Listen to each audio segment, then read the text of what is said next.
And I would like to begin by simply asking us all to raise our hands and ask for God's justice, ask for God's strength, and ask for God's encouragement to all. E-Verify is a deeply flawed program allegedly intended to ensure that all newly hired employees are authorized to work. The program depends on a troublesome database that has resulted in both citizens and immigrants with authorization to work being denied employment. As people of faith, we stand together in opposition to Pueblo's decision to use E-Verify as a tool of intimidation.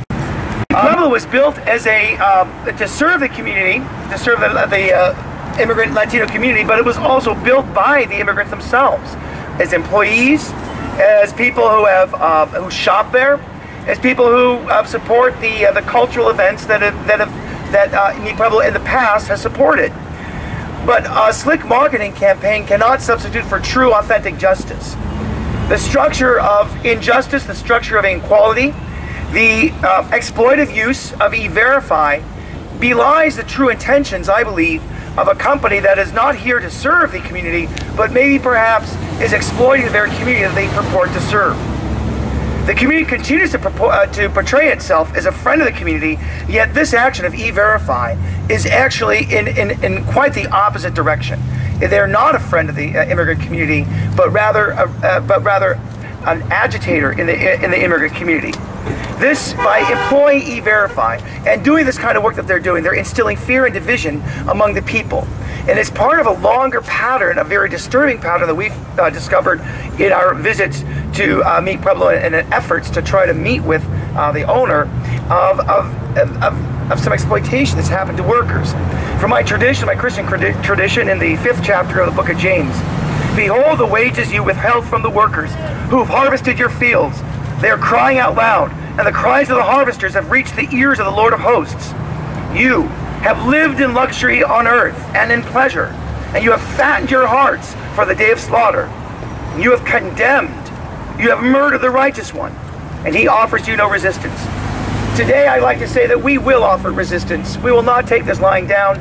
We will work with the community, inspire the community to ask the hard questions, and the idea is that we want to create a dialogue, not a fight, a dialogue to speak about if the Meet Pueblo is true to its roots, and if they use the term Meet Pueblo means of the people.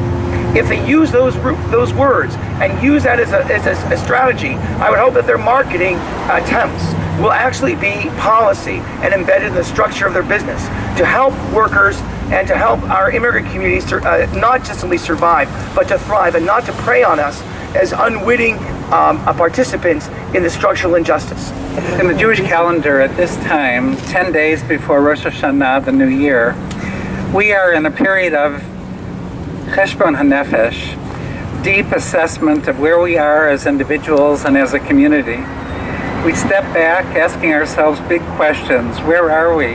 And where do we really want to be? How can we create a more just and peaceful world and neighborhood?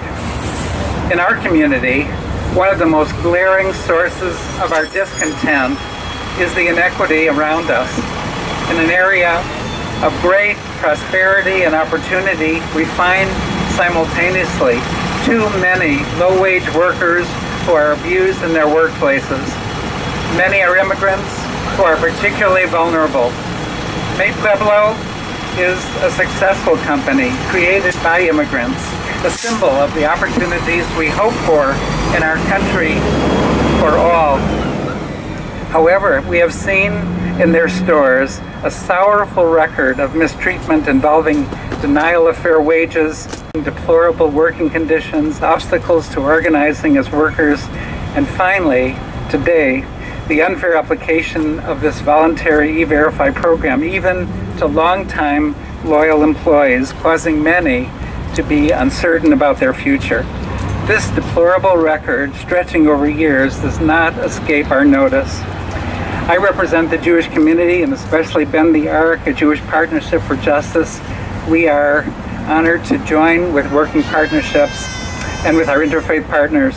We do not generally shop at Mi Pueblo, nor do we see firsthand the daily injustices faced by workers, but we care, and we cannot rest when our neighbors, good, devoted people with families who simply want to be treated well in exchange for their hard work.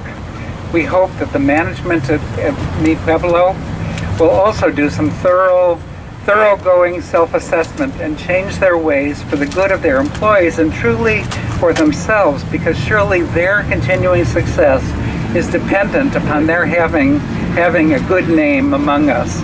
We hope that they will take these concerns to heart, and we will continue to watch.